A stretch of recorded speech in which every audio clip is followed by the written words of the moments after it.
Well, it does seem to have been Kyiv that was particularly targeted in the early hours of this morning, though Kharkiv was also hit and some other places around Ukraine. 58 projectiles in total, if you count the rockets and cruise missiles. Quite a lot of ballistic missiles were fired this morning. They're among the hardest to shoot down, yet the Air Force is claiming to have shot down the majority of them, and they're saying that the damage that has been seen around the capital is due to fragments falling rather than direct hits. I think that's probably consonant with the level of damage, because apart from some places that are just identified as non-residential buildings, it's a college where there was a fire. That's nice on the first day when kids and university students are resuming their studies. A metro station where a lot of people in Kyiv take shelter, but it was only lightly damaged.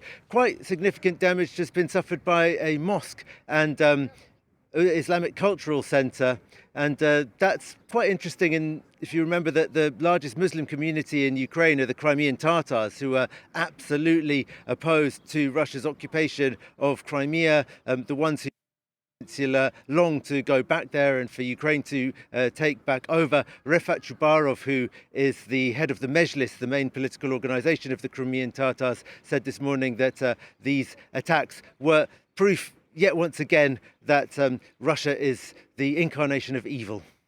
Gulliver, as you're talking there, we've got a couple of quotes coming in from Vladimir Putin. In fact, Putin saying Russia will deal with Ukrainian bandits in the Kursk region, obviously referring to that incursion into Russia there.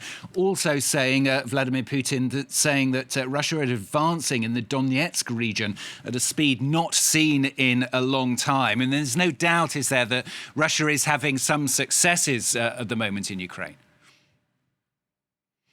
Oh, absolutely. Every day they take a few more villages, mostly to the east and southeast of Pokrovsk, this key city that they've got in their sights in Donetsk region. Volodymyr Zelensky a few days ago tried to say that the Russian offensive there had slowed down. That's clearly not the case. I mean, even if the Ukrainian authorities want to try to put a more positive spin on this, too many people know people who are fighting there and know exactly what's going on. And there are a lot of accusations flying of mismanagement, poor communication between brigades, Ukrainian brigades who have too little experience being deployed in this direction, whilst more experienced brigades are being deployed to the north to this offensive in Kursk in Russia. But this morning I got a message which echoes something that I also saw published by the experts at the Institute for the Study of War. A soldier I know who's fighting, defending that Pokrovsk direction, wrote to me saying things have got a bit better. It looks like the Russians have redeployed some of their reserves to defend Kursk. So if Putin's now saying that he is really determined to kick the Russians out of that, the Ukrainians, I'm sorry, out of that part of Kursk region in Russia that they've occupied, perhaps he is finally deciding that he has to devote more military resources to defending those Russian territories. That's certainly what the Ukrainians are very much hoping. They're hoping that A, the Russians will have to deploy more military resources to defend Russia, and B, that they will simply run out of steam before they get to Pokrovsk city centre, that they will basically flounder on the outskirts of the city, industrial ground there. I've heard that hope expressed by numerous different soldiers. So we'll see how it pans out in the weeks to come.